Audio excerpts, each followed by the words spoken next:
구약성경 창세기 21장 8절에서부터 21절까지 8절에서 21절 말씀까지입니다. 한 절씩 돌아가면서 읽겠습니다. 아이가 자라매 젖을 떼고 이삭이 젖을 떼는 날에 아브라함이 큰 잔치를 베풀었더라.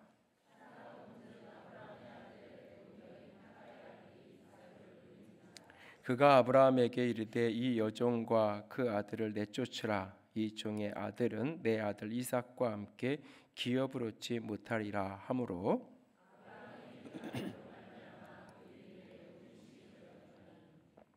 하나님이 아브라함에게 이르시되 내 아이나 내 여종으로 말미암아 근심하지 말라. 사라가 내게 이른 말을 다 들으라. 이삭에게서 나는 자라야 내 씨라 부를 것임이니라.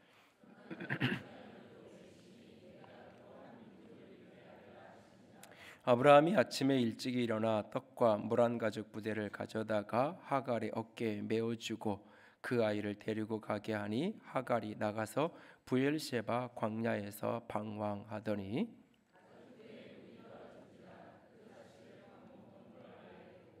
이르되 아이가 죽는 것을 참아 보지 못하겠다 하고 화살 한바탕 거리 떨어져 마주 앉아 바라보며 소리내어 우니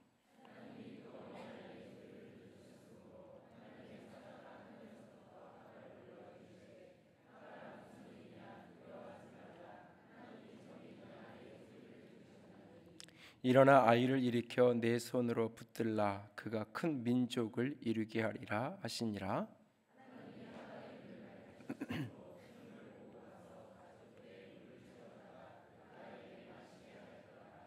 하나님이 이 그 아이와 함께 계심에 그가 장성하여 광야에서 거주하며 활 쏘는 자가 되었더니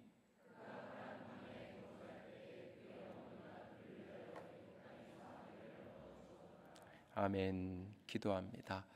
영광의 하나님, 사랑의 하나님, 이 시간 살아계신 주의 음성을 듣기 원합니다. 주님께서 함께 하시고 말씀하시고 생명의 영으로 충만하게 하여 주시옵소서. 연약한 종을 십자가 뒤에 온전히 가려주시고 살아계신 주님만 드러나시는 복된 시간이 되게 하여 주시옵소서. 주께서 말씀하시기만을 간절히 원하며 우리 주님 예수님 이름으로 기도드렸습니다. 아멘. 어제는 우리 집사님 가정 한 분의 늦둥이이자 쌍둥이 돌 예배를 함께 같이 드렸는데요. 아이가 태어나서 몇 주 동안 좀 미숙아로 태어나서 인큐베이터에 들어가 있기도 하고 그랬는데 이렇게 건강하게 잘 자라서 돌이 되니까 다른 아이들만큼 체중도 나가고 그렇게 해서 잘 자라고 있어서 감사함으로 함께 예배를 드렸습니다. 낙태 죄가 헌법 불합치, 그래서 이제 위헌 판결이 나는 그런 시대에 우리는 살아가고 있습니다.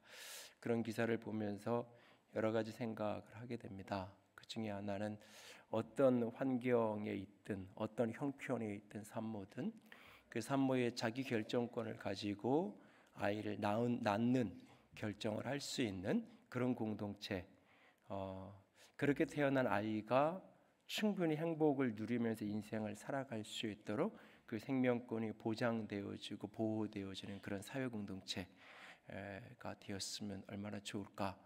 특별히 그런 것 속에서 교회가 할 수 있는 역할은 어떤 것이 있을까?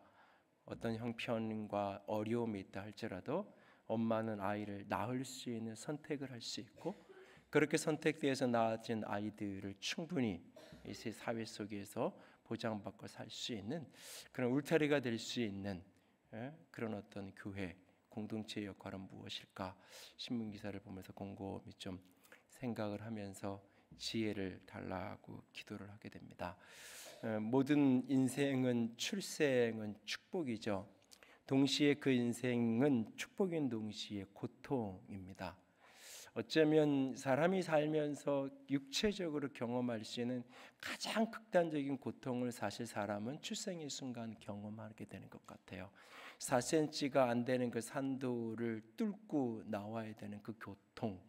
그래서 이 머리가 때로는 찌그러지기도 하고 그런 어떤 모습으로 세상에 나오잖아요. 사실은 얼마나 인생 고통스러운 그 머리가 찌그러져야 될 만큼 힘들겠어요. 사실은 그렇게 시작되는 게 인생이죠. 그리고 인생을 살아가면서 그런 수많은 아픔과 고통을 겪어내고 그 질고를 이겨내면서 인생은 사라지고 또 장성한 자가 되는 것이 인생입니다. 그래서 아이를 키울 때면 어른들이 그런 얘기를 하잖아요. 아이들은 다 아프면서 크는 거라고. 아이들이 아프고 나면 하나씩 뭔가를 아이들이 배우게 된다고. 한참 아이들이 어릴 때는 그 말이 그렇게 싫었어요. 우리 애는 아프지 않고 이렇게 자랐으면 좋겠고 아프지 않고 배웠으면 좋겠는데, 아프면서 큰다는 말이 머리로는 이해가 되는데 정서로는 참 듣기 힘들었던 말 중에 하나이기도 합니다. 그러나 내가 그것을 듣기 좋아하든 싫어하든 상관없이 사람은 아프면서 자라고 또 아픔 속에서 무엇인가 하나씩을 배워가는 게 인생입니다. 부모에게 진짜 고통, 가장 큰 고통이 있다면 아프기만 할 뿐 그 아픔 속에서 배우지 못할 때, 아프기만 할 뿐 아픔 속에서 아이가 자라가지 못하는 모습을 보면 그것이 어쩌면 가장 큰 고통이고 아픔일 것입니다. 아프기만 한 채로 크지 못하고 자라가지 못하고 인생의 고통과 아픔을 겪지만 그 겪는 만큼 배워지고 그 고통을 겪은 만큼 성장하고 성숙해질 수 있다라면, 되돌아보면 아팠지만 그 아픈 게 축복이었다라고 말할 수 있을 텐데, 아프기만 할 뿐 자라가지 못하고 배워지지 못하는 자녀를 볼 때 아마 가장 부모가 슬프고 마음이 어려울 것입니다. 우리 하늘교회 모든 성도들 가정의 자녀들이 아픔이 없으면 좋겠지만 아픔을 겪는다 하더라도 그 아픔만큼 자라가고 아픔 속에서 배워갈 수 있는 그런 자녀들의, 그런 우리 모든 가정이 될 수 있기를 축복합니다. 아이들만 그렇게 아픔 속에서 자라가고 배워가는 게 아니라 우리들도 다 그렇죠. 몸이 아플 뿐만 아니라 마음의 아픔을 겪고 때로는 영의 아픔을 겪으면서 우리의 신앙이, 우리의 영성이 자라가는 것을 경험합니다. 성장통이라고 하는 것은 사춘기의 아이들에게만 해당되는 이야기가 아니라 어른들도 이런저런 인생의 아픔을 겪으면서 그 속에서 성장통을 겪어갑니다.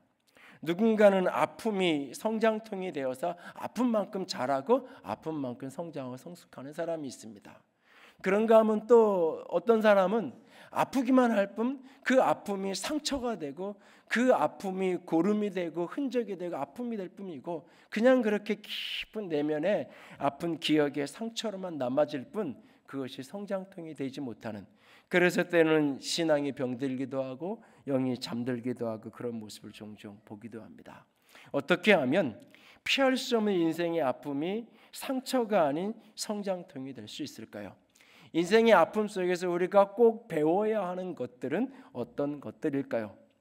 부활의 하나님은 죽은 자와 같은 사라를 찾아오셨고 방문하셨고, 그래서 그는 부활의 생명을 얻은 듯 그렇게 아이를 임신하게 되었고, 아브라함에게 하나님은 아이를 주셨습니다. 그 아들 이삭이 젖을 때는 날 아브라함은 큰 잔치를 베풀게 됩니다. 그런데 그날 아브라함과 하갈에게서 태어났던 아들 이스마엘은 이삭을 놀리게 되고 이 사건이 빌미가 되어서 엄마와 아들은 아버지의 집 아브라함의 집에서 쫓겨나게 되어집니다. 당시의 고대 율법 속에서 내가 종이 자식을 낳았다 할지라도 그 자식은 주인의 합법적인 상속자의 권한을 갖습니다. 그래서 이 아이가 상속을 하지 못하게 만들려면 이 노예였던 이 사람을 종을 풀어줘야 돼요. 그 엄마를 노예의 자리에서 해방시켜 주면서 동시에 그 아이를 내어보내는 겁니다. 이건 단순하게 집에서 내어보내는 것이 아니라 상속자의 권리를 끊어내는 이야기입니다.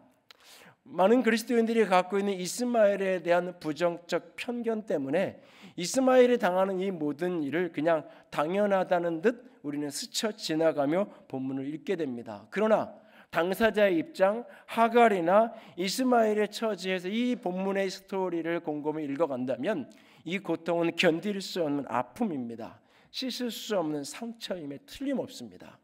그런데 이스마엘은 그 모든 아픔을 넘어 장성한 자로 자라가게 되어집니다. 왜냐하면 그는 비록 약속의 자녀는 아니었지만 육신의 자녀였습니다. 그는 그래서 갈라디아서의 표현처럼 약속의 자녀가 아니었기에 하나님의 자녀일 수는 없었어요. 그러나 그는 아브라함의 육신의 자녀였어요. 그래서 하나님이 그를 돌보십니다. 그와 함께 하시고 그를 기르시고 하나님이 그를 책임져 주십니다. 그래서 오늘 본문의 이야기는 아이가 자람에 젖을 때고 라는 8절의 이야기를 시작에 대해서 20절에 그 아이가 장성하여졌다라고 하는 스토리로 본문은 맞춰지는 것을 보게 됩니다. 물론 8절의 아이는 이삭을 가리키는 거고 20절의 아이는 이스마엘을 가리키는 것이 맞습니다. 그러나 본문의 저자는 의도적으로 성경 기자는 이 사람의 실명을 숨긴 채로 아이가 자라고 있고 그 아이가 장성한다라고 말합니다. 그리고 그 아이는 때로는 이삭이 되기도 하고 때로는 이스마엘도 되기도 하지만 그 아이가 때로는 내가 되기도 합니다. 그렇게 우리는 모두 다 젖을 떼며 하나님과 함께 하심의 시간들 속에서 우리는 장성하여 어른이 되어갑니다. 그렇게 우리의 육체가 젖을 떼어 어른이 되어 장성하는 것처럼 우리의 신앙도 우리의 영성도 그렇게 때가 되며 자라가면서 우리가 하나님과 함께하며 장성하는 자가 되어갑니다. 그런데 그 장성하여져가는 그 과정이 아픔이 없이 고통이 없이 힘듦이 없이 성장통 없이 자라갔으면 좋겠는데 우리는 모두 다 아파야 하고 우리는 모두 다 아플 만큼 아픔을 겪으면서 자라가고 성장해 가는 것을 보게 됩니다. 그 아픔이 우리에게 고통의 흔적, 상처의 흔적으로만 남아있는 것이 아니라 그 아픔이 우리에게 성장통이 되어서 어느 날 그 아픔을 되돌아보면서 아팠지만 그것이 축복이었다라고, 아팠지만 내 인생에 그것이 유익한 것이었다라고 되돌아볼 수 있으려면, 아픔이 인생의 상처가 되지 않고 축복이 되고 성장통이 되려면 그 속에서 우리는 무엇을 배워야 할까요? 어떻게 해야 될까요? 우리가 그 아픔만큼 성숙하고 자라가는 자가 되기 위해서 인생의 곳곳에서 만나는 인생의 고통과 아픔 속에서 우리가 배워야 할 것, 배워져야 할 것은 무엇일까요? 오늘 본문 속에 이스마엘이 아픔 속에 장성한 자가 되기까지 그가 깨닫고 배워야 했던 것들, 우리 모두 다 함께 배워져가는 축복이 있기를 원합니다. 인생의 아픔을 겪으면서 우리가 꼭 배워야 할 것들은 어떤 것이 있을까요? 첫 번째는 사람은 우리를 버렸어도 하나님은 버리지 않고 이루신다라는 진리입니다. 사람은 나를 버렸어도 하나님은 나를 버리지 않고 나를 향한 약속을 이루어 가신다는 진리가 깨달아지고 알아지는 축복이 있기를 원합니다. 그는 아버지의 사랑을 독차지하며 살았습니다. 그는 아버지에게 전부였어요. 아버지의 시선은 항상 그에게로만 향하 있을 뿐이었어요. 그런데 그날 이후부터, 그날 그 아이가 태어난 이후부터 아버지에게 나는 전부가 아니었어요. 아버지의 시선은 내게로 향하지 않고 아버지의 시선은 늘 다른 곳에 향하 있는 것을 느껴요. 자신의 사랑을 송두리째 빼앗아가 버린 그 아이를 보면서 그는 분노할 수밖에 없었을 거예요. 그 아이가 한없이 싫을 수밖에 없었을 거예요. 그 아이가 젖을 떼는 날 아버지는 온 동네 사람들을 모아놓고 아주 큰 잔치를 베풀고 있어요. 그날 그는 너무나 마음이 힘들고 어려웠을 거예요. 그리고 그는 그날 그 아이를 놀리기 시작합니다. 여기에 놀렸다라고 하는 이 표현은 악한 눈으로 바라보았다라고 하는 뜻이에요. 그러니까 마음에 힘들고 어려운 마음으로 그 아이를 바라보니까 시선이 그렇게 되니까 행동거지가 불편하게 나올 수밖에 없을 거예요. 그 순간 그 아이의 엄마 사라는 그 시선을 놓치지 않습니다. 그 불편하게 하는 그 모습을 정확하게 집어냅니다. 그리고는 당당하게 아이의 아버지 앞에 가서 이 하갈과 그의 아들을 내쫓을 것을 요구합니다. 이 종의 아들은 내 아들 이삭과 함께 기업을 얻지 못하리라. 12절에 사라는 10절에 사라는 당당하게 그렇게 아브라함에게 요구합니다. 이 요구는 사라 입장에서는 하나님의 약속에 대한 분명한 신뢰의 고백이요, 하나님의 약속에 대한 분명한 신뢰의 자기 주장입니다. 그러나 하루아침에 상속자의 지위를 잃어버려야 하는 하갈의 아들의 입장에서는 청천벽력과 같은 소리입니다. 비록 자신이 약속의 아들이 아니라 할지라도 그는 아브라함의 아들이었는데, 오늘 이 사건 속에서 아브라함은 고통을 느끼지 않을 수가 없을 거예요. 그렇게 아내가 찾아와서 내보내달라고 당당하게 하나님의 언약을 약속을 주장하면서 이야기할 때 그는 고민스럽습니다. 그가 하는 주장과 말이 충분히 공감됩니다. 받아들여집니다. 그러나 그도 내 아들입니다. 그래서 그는 깊은 근심에 빠져들어갑니다. 그렇게 근심의 여정을 보내기다 어느 날 하나님이 아브라함을 찾아오십니다. 근심하지 말라.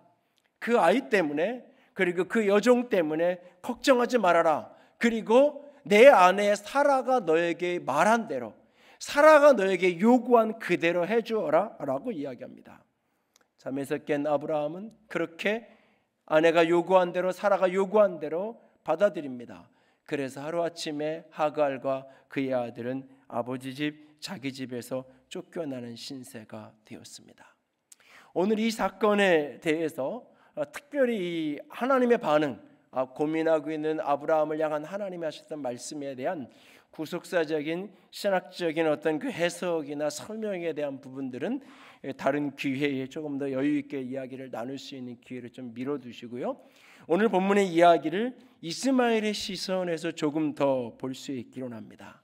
그날 아버지와 엄마 그리고 큰어머니 그리고 하나님 사이에 어떤 대화가 오갔고 어떤 일이 있었는지 그는 다 알지 못합니다.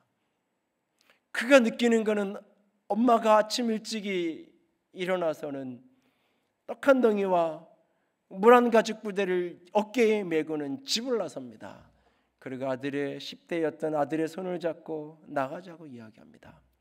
그렇게 어머니의 손에 이끌려서 영문도 모른 채 10수년 동안 내 집이었던 그 집을 떠나야 하는 그 아들의 심정, 아버지에게 버림받아서 그 집을 떠나야 하는 그 아들의 마음은 어떤 마음이었을까요? 아버지에게 버림받아야 하는 그 아들의 고통과 슬픔은 어떤 것이었을까요? 무슬림에 대한 선입관 속에서, 무슬림에 대한 고정관념과 선입관 속에서 이스마엘이니까 버림받아도 돼, 그런 편견과 혐오와 배제의 논리로 본문을 읽어내서는 안 될 것입니다. 이 세상에 버림받아도 괜찮은 사람은 한 사람도 없습니다. 이 세상에 함부로 버려줘도 되는 인생은 그 누구도 없습니다. 그럼에도 불구하고 오늘 누군가에게, 특별히 사랑하는 아버지에게 버림받아야 된다는 그 고통, 여러분도 혹시 그런 일을 겪어본 적이 있나요? 누군가 사랑하는 사람에게 버림당하는 그 고통. 아니, 그는 나를 버리진 것이 아니라 그는 자신의 길을 간 거지만 남겨진 나는 버림받음의 고통만이 남아있는 그 아픔으로 겪어보신 적이 있나요? 그것은 분명 힘들고 어려운 고통입니다. 인생을 살면서 가장 깊은 내면의 고통 가운데 하나가 있다면 사랑하는 사람, 특별히 부모로부터 버림받는 고통일 것입니다. 그러나 그 버림받음의 아픔 속에도 하나님은 함께하고 계셨습니다. 하나님은 아버지에게 버림받은 그와 함께하고 계셨습니다. 여전히 아버지에게 버림받은 그 아들은 하나님의 약속 안에 머물러 있었습니다. 하나님은 아브라함에게 그 아들을 내보내라고 이야기하면서 이렇게 말씀하십니다. 그 아들도 내 몸에서 낳았기에 내 씨다. 그러므로 내가 그 아들을 한 민족을 이루게 하겠다라고 말씀하십니다. 그리고 하나님은 18절에 그 어머니 하갈에게 일어나서 내 아들을 손을 잡아 일으켜라 라고 말합니다. 그러면서 그 아들이 큰 민족을 이루게 하리라라고 말씀하십니다. 하나님이 주어예요. 하나님께서 이스마엘 그 아들을 내가 한 민족을, 큰 민족을 내가 이루어내겠다, 내가 하겠다라고 하나님이 말씀하십니다. 그리고 창세기 25장 12절에서 18절을 읽어보면 하나님은 그 약속을 이루셨어요. 그래서 이스마엘은 한 민족을 이루게 되었고 이스마엘의 자손들 속에 큰 지도자들, 12지도자들 인물들이 나오기 시작했고 그가 한 민족을 이루고 한 나라를 이루는 축복을 하나님의 약속이 약속한 대로 이스마엘의 생애에서 성취되는 것을 우리는 창세기 몇 장 뒤에서 발견하게 되어집니다. 약속의 아들이 아닌 그 이스마엘이 아브라함을 떠나는 것이 그에게 축복이었던 거예요. 그가 그 집을 떠나지 않고 있으면 끊임없이 이삭에게 눌릴 수밖에 없고 이삭 앞에서 그는 늘 작은 자일 수밖에 없었어요. 비록 고통스럽지만 그가 아브라함의 집을 떠나는 것이 그의 인생이 사는 길이고 그의 인생이 그 인생대로, 내가 내 아버지를 바꿀 수가 없어요. 이 사건 속에 가장 큰 잘못을 한 사람은 아브라함이에요. 아브라함의 선택과 아브라함의 판단의 결과로 결국은 하갈은 아브라함의 첩이 되었고 거기서 자녀가 나아진 거예요. 이 모든 잘못은 사실 아브라함이 한 일에 대한 책임을 지고 있는 그 결과가 드리워지고 있는 모습이에요. 그러나 이스마엘은 자신의 선택과 결정에 상관없이 그런 아버지, 그런 어머니 밑에서 태어난 인생이에요. 내 인생을 뒤집을 방법이 없어요. 부모를 바꿀 수 없어요. 원망하고 한탄한다 이걸 뒤집어낼 수 없어요. 이것이 내게 드리워진 인생의 그림자예요. 거기에서부터, 그 그림자에서부터 시작해야 돼요. 이 그림자에서부터 출발하려면 아버지를 떠나야 돼요. 아브라함의 울타리를 떠나야 돼요. 그래야 자기 나름의 살 길이 열리는 거예요. 그래서 하나님은 그를 떠나라고 말씀하시는 거예요. 버림받음이 고통스럽지만 떠나야 그가 살기에 하나님은 그를 내어 보내라고 하셨던 거예요. 그리고 하나님은 그의 인생 속에 함께 하셔서, 아버지는 그를 버렸지만 하나님은 그의 인생을 붙들고 약속하신 것을 이루어 내셨어요. 시편 27편 10절 같이 읽습니다. 내 부모는 나를 버렸으나 여호와는 나를 영접하시리이다. 아버지 상처의 가장 전형적인 인물을 꼽으라면 그는 다윗이에요. 그는 육신의 아버지에게 전혀 기대받지 못하는 아들이에요. 처음 사무엘이 그 집에 기름 부으러 온 날 그의 아버지 이새는 다윗을 다윗이라고 부르지 않아요. 아버지에게 그 이름으로 불려지지 않는 존재, 그가 바로 다윗이에요. 아버지의 상처가 그의 인생 깊이 녹아져 있는 게 그의 인생이에요. 그리고 장인의 칼에, 장인의 화살에 피해서 10수년을 도망자의 삶을 살아야 했던 것이 이 사람이에요. 그래서 내 부모가 나를 버렸다는 이 고백은 막연한 버림받은 느낌이 아니에요. 막연한 착각이 아니에요. 실제예요.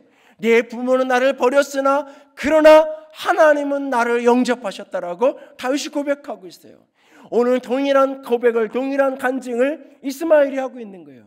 내 부모는, 내 아버지는 나를 버렸지만 하나님은 나와 함께 하셨고 하나님은 나를 영접하셨다고. 오늘 저 여러분 가운데, 오늘 우리 가운데 누군가로부터 버림받은 아픔이 있고 고통이 있고 힘겨운 시간을 보내고 있나요?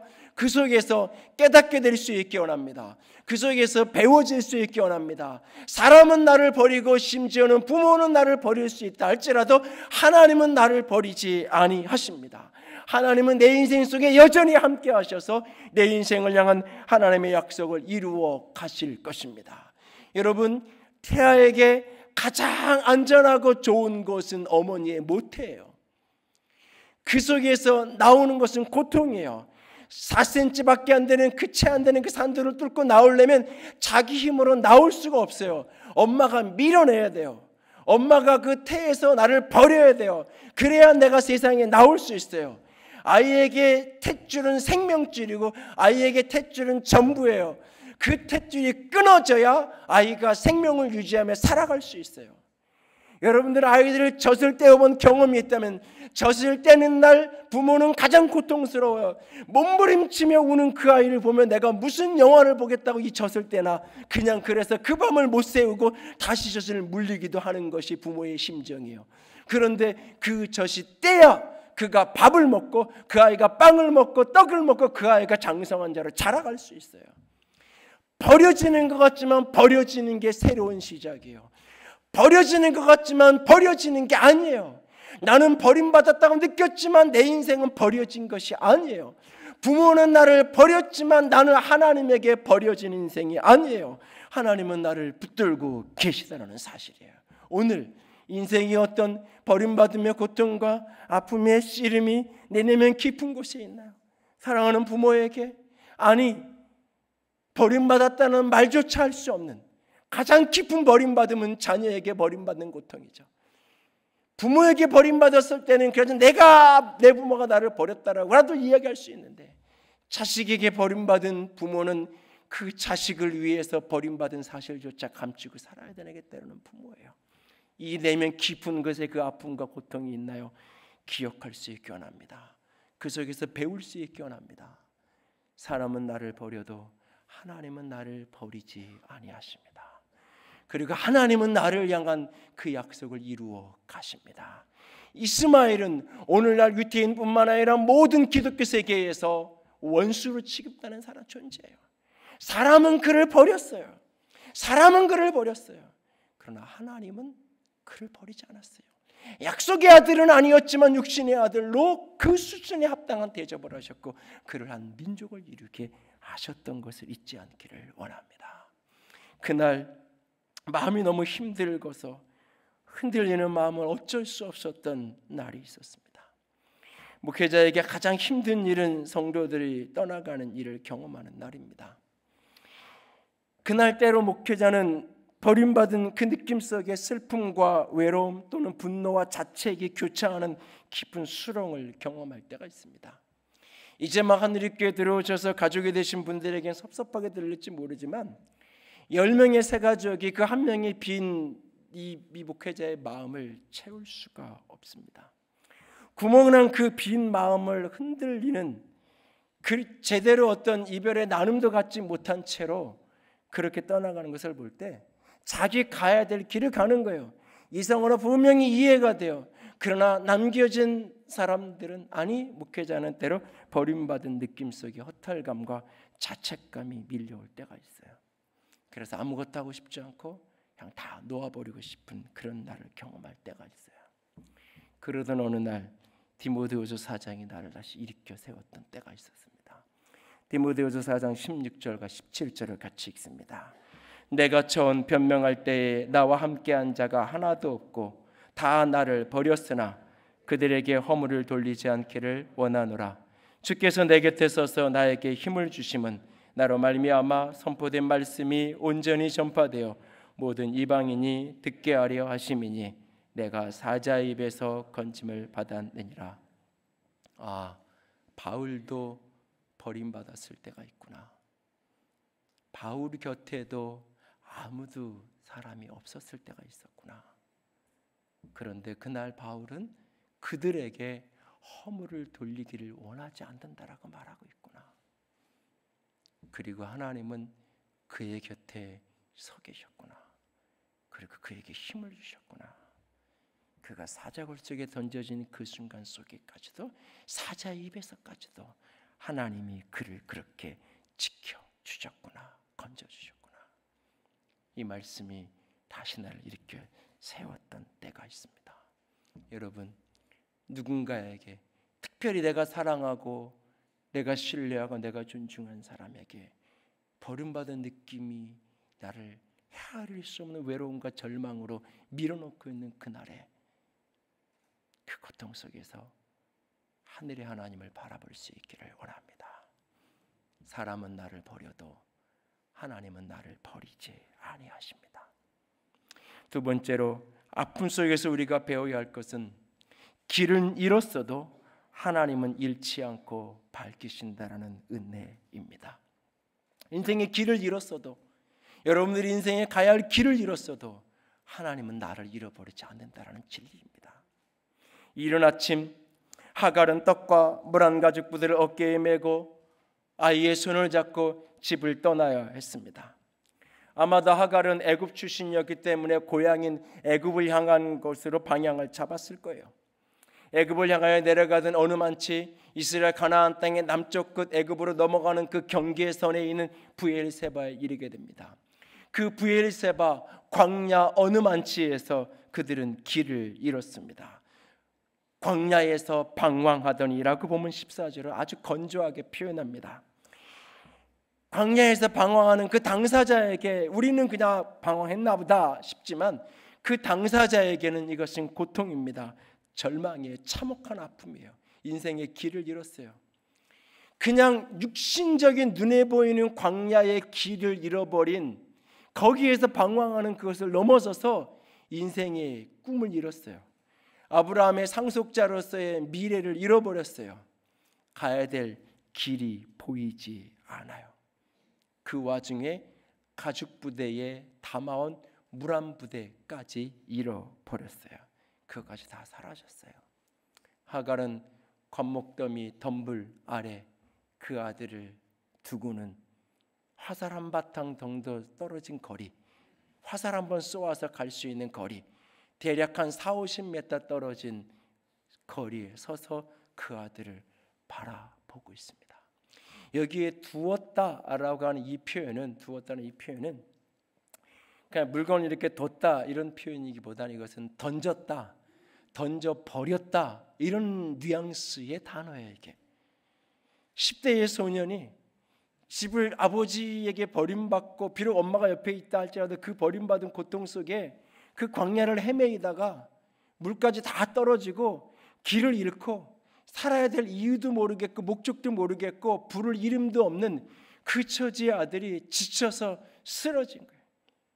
지쳐 쓰러져서 주저앉아 버린 그 아들을 거기 그냥 내버려둔 채로 한 5-60m, 40-50m 떨어진 곳에서 멀찍이 가서 그 아들을 이렇게 불끄러미 바라보고 있어요. 그러면서 그 엄마는 이렇게 얘기해요. 내가 차마 자식이 죽는 것을 보고 있지 못하겠다고.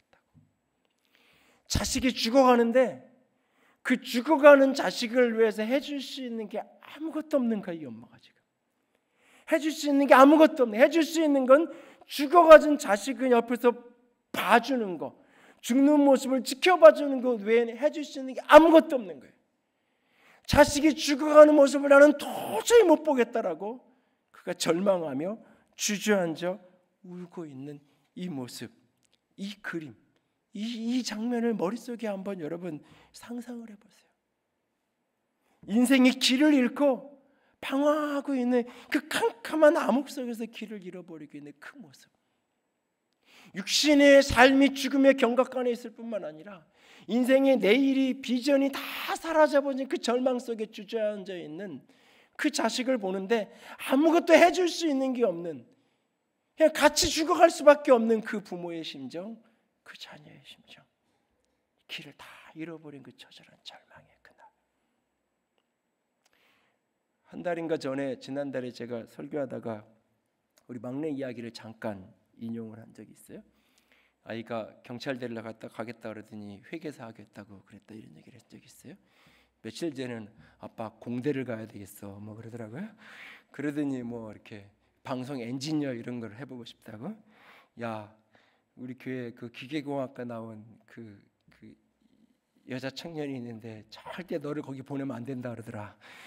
너 거기 가면 안 된대 이런 얘기를 하면서 그래? 그러면 전자공학과를 갈까? 뭐 이런 얘기를 했는데, 이제 막 고등학교 1학년 된 그 아이에게 뭔가 이렇게 전공을 선택해야 되고 진로를 빨리 결정해서 거기에 맞춰서 뭔가를 이렇게 해야 된다라고 막 이렇게 막 떠다 믿는 그런 교육 환경, 이런 것들이 불편하기도 하면서 방황한 아이를 바라보고 있는 마음이 편치만은 않습니다. 철학을 하겠다던 아이는 또 대학을 들어가고 나더니 노래를 한다 그러고 한참을 또 노래를 하러 다니더니 어느 날은 아빠 내가 방송 앵커를 한번 해보려고, 그래도 괜찮을까? 뭐 그러더니 또 군대는 ROTC로 간다고 뭐 이렇게 훈련 받으러 간다고 방학 때는 그러고 있고. 군대에 있는 둘째 아이가 제일 편한 것 같아요. 외박 한번 나오면 그냥 행복하고 휴가 한번 나오면 그냥 행복하고, 길을 찾지 못하고 방황하는 아이들을 보면서 마음이 때로는 조급해지고 때로는 불안해지기도 하는데, 죽어가는 아들을 바라보면서는 근데 할 수 있는 게 아무것도 없는 그 상황 속에 길이 어디에도 보이지 않는 캄캄한 그 암흑 속에 있는 그 답답함, 그 힘듦, 그 불안함, 그 고통은 도대체 얼마나 깊은 고통일까요? 그들은 그렇게 길을 잃었어요. 아무것도 보이지 않아요. 그런데 하나님은 그들을 잃어버리지 않았어요. 그 고통 가운데 주저앉아 있는 그날 하나님이 당신의 사자를 보내세요. 그러고 말씀하세요. 하갈아, 너 무슨 일이 있니? 무슨 일이니? 물으세요. 그리고는 우리 하나님이 그의 눈을, 하갈의 눈을 밝히세요. 19절이에요. 21장 19절 같이 읽습니다. 하나님이 하갈의 눈을 밝히셨으므로 샘물을 보고 가서 가죽 부대에 물을 채워다가 그 아이에게 마시게 하였더라. 그의 눈을 밝히셨더니 거기에 샘물이 있어요. 샘물은 거기에 늘 있었어요. 그의 인생에 하나님을 향한 비전, 그의 인생에 하나님의 약속을 이루어가는 하나님의 손길은 여전히 그 위에 머물러 있었어요. 근데 길을 잃어버린 현실 속에서 그의 눈이 닫히면서 보이지 않았어요. 그날 하나님이 그의 눈을 열었을 때 거기에 있는 샘이 보여요. 거기에서 물을 떠다가 아이를 먹여서 죽어간 아이를 이렇게 세워요. 십수년 전 있었던 창세기 16장에 그날의 그 사건이 오버랩돼요. 그날도 임신한 채로 여주인의 학대를 견디다 못해 집을 뛰쳐나와서 버린 그날도 애굽으로 되돌아가겠다고, 내 고향을 찾아가겠다고 애굽으로 향하는 길을 잡아가던 어느 만치에서 그는 한 샘을 만났고 우물을 만났고 그 곁에 주저앉아 있었어요. 그때 하나님이 찾아오세요. 그러면서 그에게 내 여주인에게 돌아가라고, 내 주인의 수하에 복종하라고 하나님이 말씀하세요. 그리고 그날 만났던 하나님을 하갈은 이렇게 고백했어요. 나를 살피시는 하나님이다, 나를 보고 계신 하나님이다라고 그렇게 하나님을 고백했어요. 그리고 그 샘을 이름 지어서 부엘라 헤로이, 하나님이 살피시는 사람의 샘이다, 하나님이 보고 계시는 이의 우물이다라고 그 샘을 이름 지어 주었어요. 그리고 오늘 10수년이 지났어요. 하나님은 나를 더 이상 보고 계시지 않은 것 같았어요. 하나님은 더 이상 나를 살피지 않는 것 같았어요. 그러나 하나님은 나를 보고 계셨어요. 어쩌면 그 샘이었을는지 몰라요. 그의 눈이 밝아져서 보였던 그 샘이 어쩌면 그가 부엘레 헤로이라고 고백했던 나를 살피시는 이, 나를 보고 계신 이의 그 우물이라고 말했던 그 샘이었을는지 모르겠어요. 오늘 그는 깨닫기 시작했어요. 나는 길을 잃었지만 하나님은 나를 잃어버리지 않았어요. 그리고 하나님의 가장 좋은 때에 하나님은 내 눈을 밝히셨고 내 앞에 있는 샘을 보게 하셨고 그 샘을 통해서 나도 살고 내 아들도 사는 길을 하나님은 열어내셨어요. 내가 태중의 아이를 임신하고 있는 그날에 내가 너를 살피고 있다, 내가 너를 보고 있다고 말씀하셨던 그 하나님은 오늘도 10수년이 지난 그날도 하나님은 나를 보고 계셨고 내 아들을 보고 계셨어요. 인생의 길을 잃었나요? 나는 길을 잃었지만 하나님은 나를 잃어버리지 않습니다.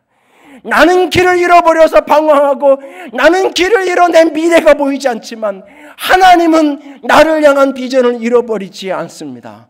하나님은 나를 향한 시선을 떼지 않아요. 하나님은 여전히 나를 살피시는 분이고 하나님은 여전히 나를 보고 계시는 분이에요. 그래서 다윗이 그 장인이었던 아버지, 그 장인에게 견딜 수 없는 고통을 겪으면서 수없는 날들을 방황하는 인생을 살아야 했던 그가 어느 날 지난 날들을 회상하며 시편 18편에 이런 고백을 하잖아요. 28절 29절 같이 읽습니다. 주께서 나의 등불을 켜시며 여호와 내 하나님은 내 흑암을 밝히시리이다. 의뢰하고 적군을 향하여 달리며 내 하나님을 의지하고 담을 뛰어넘나이다. 주께서 나의 등불을 켜셨다라고 말합니다. 캄캄한데 길이 보이지 않는데 오늘 하갈의 눈을 밝히셨던 것처럼 하나님이, 주님이 나의 등불을 켜셨다. 하나님이 불을 켜셨다. 그래서 어두움이 떠나가 밝혀졌다. 그러므로 나는 적군을 향하여 내달리며 나는 담을 향하여 뛰어넘겠다. 이 수많은 적군이 내 인생의 캄캄한 암흑이요, 이 높이 솟아오르는 이 담벼락이 내 인생의 절벽이고 절망이지만 나는 그것을 향하여 뛰어가고 뛰어넘겠다고 말해요. 왜? 하나님이 나의 등불이 되시고 하나님이 내 인생의 길을 열어가실 것을 믿기 때문에. 오늘 길을 잃어 내일이 보이지 않는 그 순간 하늘을 바라볼 수 있기를 원합니다. 나는 길을 잃었는데 하나님은 나를 잃어버리지 않았습니다. 나를 살피시는, 나를 보시는 하나님, 인생의 길을 잃었을 때, 내가 좌표를 정하고 꿈을 정하고 열심히 달렸을 때, 오직 대학 합격을 당해 열심히 달렸는데 대학 가서 길을 잃어버리는 아이들처럼, 내가 어쨌든 나 사업을 해서 이만큼은 이룰 거라고 이루었는데, 어느 날 합격할까 이루었는데, 나는 이만큼 돈을 모을 거야, 나는 저 집을 반드시 들어가서 내가 살 거야, 길을 쓰고 모아서 내가 그 집에 들어가서 살게 됐는데, 그 다음에 나는 뭘 해야 되는지, 이제 나는 무엇을 해야 되는지, 인생의 길이 보이지 않는 그날, 하나님은 나를 잃어버리지 않았던 것들이 깨달아지고 알아지고, 그래서 그 하나님이 밝히시는 새로운 길이 찾아지는 저와 여러분이 될 수 있기를 원합니다. 세 번째로, 아픔 속에서 우리가 배워야 할 것은 이름은 없어져도 하나님은 없애지 않고 들으신다는 사실입니다. 내 이름은 사라져도, 내 존재감은 사라져도 하나님은 나를 지워버리지 않습니다. 잊지 않습니다. 내가 그의 이름을 불러주기 전에는 그는 다만 하나의 몸짓에 지나지 않았다. 내가 그의 이름을 불러주었을 때 그는 나에게로 와서 꽃이 되었다. 내가 그의 이름을 불러준 것처럼 누가 나의 이름을 불러다오 그에게로 가서 나도 그의 꽃이 되고 싶다. 우리들은 모두 무엇이 되고 싶다? 너는 나에게, 나는 너에게 잊혀지지 않는 하나의 눈짓이 되고 싶다. 김춘수의 꽃이죠. 그냥 그렇게 스쳐 지나가던 하나의 그냥 흔들리는 그런 몸짓에 불과하던 것이 어느 날 이름을 불러주는 순간 내게 의미 있는 존재가 되고 내게 꽃이 되었던 것처럼, 나도 누군가에게 그렇게 이름으로 불려지는, 스쳐 지나가는 몸짓이 아니라 잊을 수 없어 눈길을 머물게 하는 그런 존재이고 싶다라고, 이름이라는 그런 것이라고 말하고 있어요. 그런데 여러분, 본문을 가만히 들여다보면 이름이 사라진 한 사람이 있어요. 이름이 없어진 한 사람을 발견하게 돼요. 아브라함도 사라도 하갈도 이삭도 다 그 이름으로 불려지고 있어요. 그런데 한 사람만이 그 이름으로 불려지지 못해요. 본문에 그라고 하는 지시대명사를 제외하 그걸 포함하면 20번이 넘고, 그걸 빼고도 15번 이상 그를 부르고 있는데 한 번도 이름으로 불려지지 않아요. 아브라함의 아들, 하갈의 아들, 그 여종의 아들, 그 아이, 그 자식, 그냥 어린 아이 단 한 번도, 15번씩이나 그가 불려지는데 단 한 번도 본문에서 그 아이는 이름으로 불려지지 않아요. 이것은 성경 기자가 의도를 담겨져 있는 거예요. 이름이 사라졌다는 것은 존재감이 사라진 거예요. 그 집에 아브라함에게 그 가정의 전부였던 그가 이삭의 출산과 동시에 존재감이 사라져버리면서 더 이상 이름으로 불려지지 않는 그런 존재가 되어버린 거예요. 그렇게 내 존재가 사라져버린 그날, 내 존재가 다 잊혀져 버린 그날, 하나님도 나를 잊어버린 것 같고 하나님도 나를 버린 것 같고 하나님도 나를 없애버리고 지워버린 것 같은 그날, 그러나 하나님은 그를 지우지 않으셨어요. 본문 17절에 하나님의 사자는 하갈에게 이렇게 말씀하십니다. 내가 그 어린아이의 소리를 들었다고, 내가 그 아이의 울부짖는 소리를 들었다고 2번씩이나 그 아이의 소리를 내가 들었다고 반복해서 말씀하고 계세요. 이스마엘, 그 이름의 뜻이 뭐예요? 내가 너의 고통을 들었다라고 하는 뜻이잖아요. 그 아이를 태중에 안은 채로 고통스러운 나라를 보내고 있던 그날 하나님의 하갈을 찾아오셔서 그 아이의 이름을 지어줬잖아요. 그 아이는 이스마엘이라. 내가 그의 고통을 듣고 있다라고 이름 지어줬잖아요. 그런데 오늘 그의 이름이 사라졌어요. 그의 이름은 없어졌어요. 그런데 하나님은 그 이름을 기억하고 계셨어요. 그래서 이스마엘을 이스마엘하고 계셨어요. 이스마엘의 고통을 하나님은 듣고 계셨어요. 이스마엘의 신음을 하나님은 듣고 계셨어요. 하나님은 그렇게 오늘도 일하고 계세요. 오늘 내 이름이 사라져버렸나요? 오늘 내 존재가 사라져버렸나요?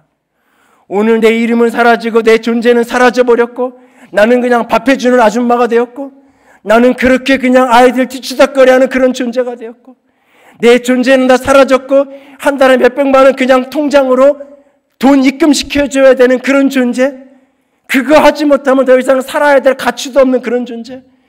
그래서 몇몇 여인들은 둘러앉아서 전생에 도대체 무슨 덕을 쌓았길래 당신은 주말 부부하냐고 이야기하는 대사가, 이런 이야기가 오가는 비극적인 시대를 살아가고 있냐고요. 웃을 일이냐고요, 이게.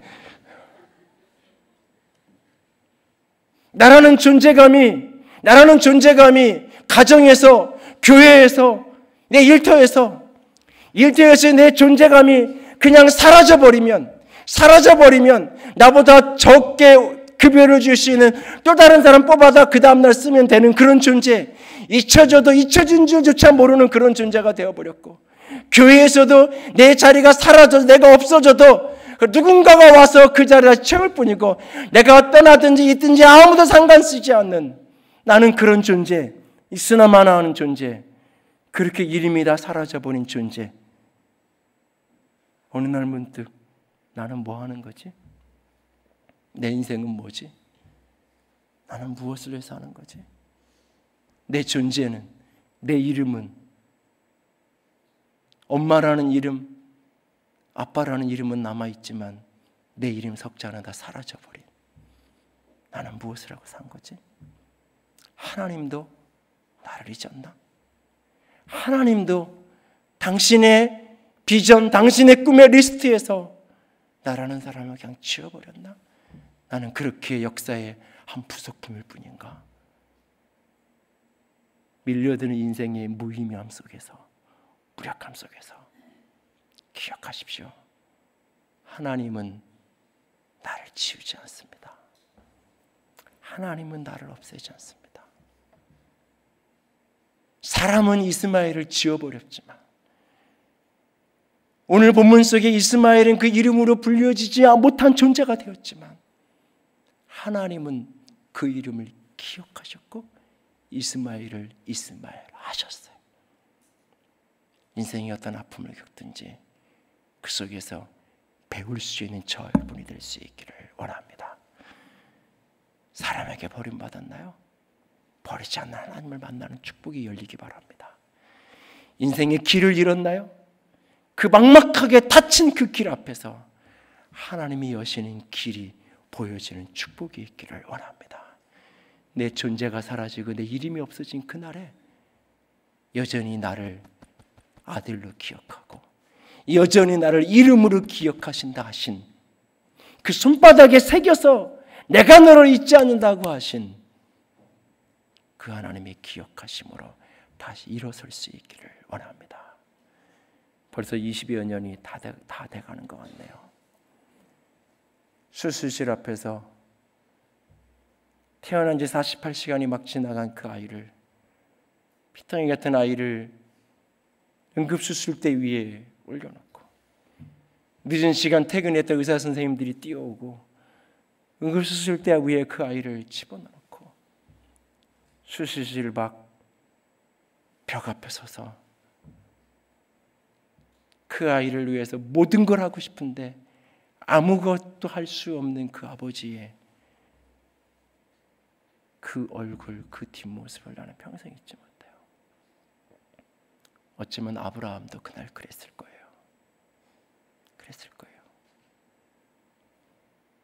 이삭에게 모든 것을 주고 싶고 이삭에게 모든 것을 열어주고 싶어요.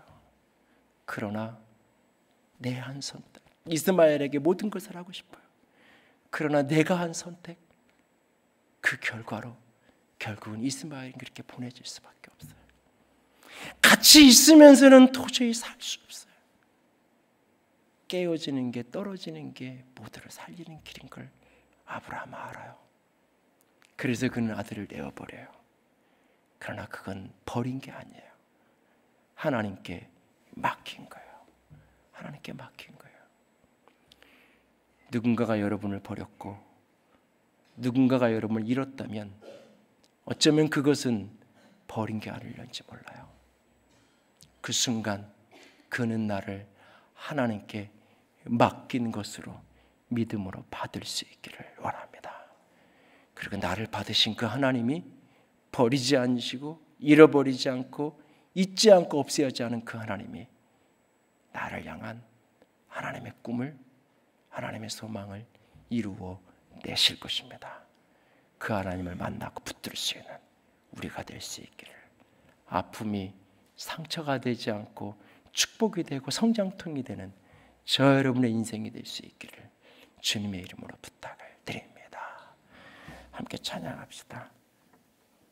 주님과 같이 내 마음 만지는 분 없네. 오랜 세월 찾아 난 알았네. 내겐 주밖에 없네. 함께 찬양하며 나아갑니다.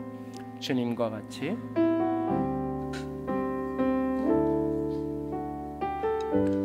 주님과 같이 내 마음 만지는 분은 없네.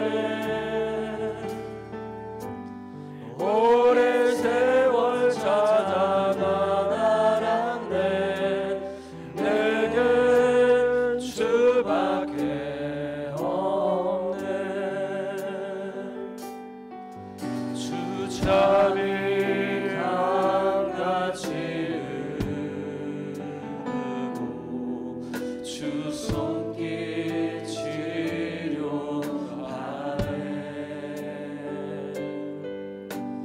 고통받는 자녀 부르시니 주밖에 없네. 주님과 같이 내 마음 만지는 분은 없네. 오랜 세월 찾아 난 알았네. 내게 주밖에 없네. 주 자비가 같이 흐르고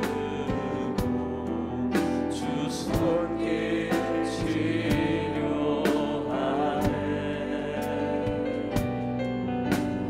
고통받는 자녀 부르시니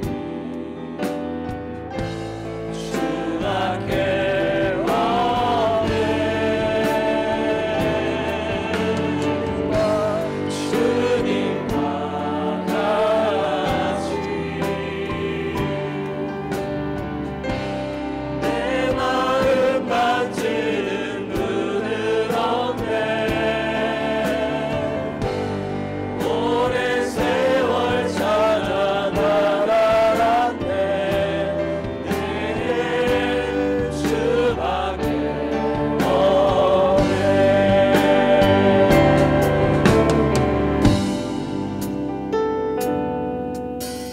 주님과 같이 내 마음을 만지는 분은 없습니다. 오랜 세월을 방황한 후에 버림받고 길을 잃어보기도 하고 내 존재감이 사라지는 것을 경험하기도 하면서 오랜 세월을 거쳐가며 깨달았던 사실, 내겐 주밖에 없습니다. 주님이 이것이 조금이라도 일찍 깨달아지게 하시고 조금이라도 일찍 주님 손 붙들고 걸어가는 인생을 걸었게 하여 주시옵소서. 주님, 주님, 주님밖에 내게 없습니다. 함께 고백하며 기도하며 나아갑니다. 사랑의 하나님, 영광의 하나님, 주님을 사랑합니다. 영광의 하나님, 사랑의 하나님, 내가 주님만을 바라봅니다. 내 마음 아버지, 아버지, 아버지,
사랑합니다.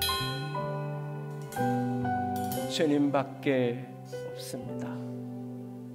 그토록 사랑했지만 사람은 나를 버릴 수밖에 없고 또 떠나갈 수밖에 없는 게 인생임을 깨닫습니다. 그토록 열심히 미래를 준비하고 열어갔지만 어느 날 문득 길을 잃는 것이 내 인생임을 고백합니다.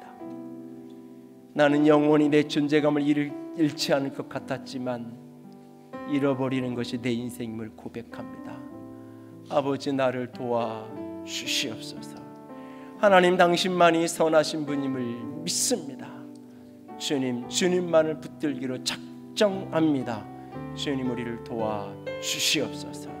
주님 사랑합니다. 주님 높여드립니다. 우리 주님 예수님 이름으로 기도드렸습니다. 아멘. 이제는 우리 주 예수 그리스도의 은혜와 하나님 아버지의 놀라우신 사랑하심과 성령 하나님의 교통하시며 기름 부으시는 그 은혜가 오늘도 고통 속에 아픔 속에 성장하고 배워가는 자가 되기를 소원하고 작정하는 모든 이들 위해 이제로부터 영원토록 함께 있을지어다. 아멘.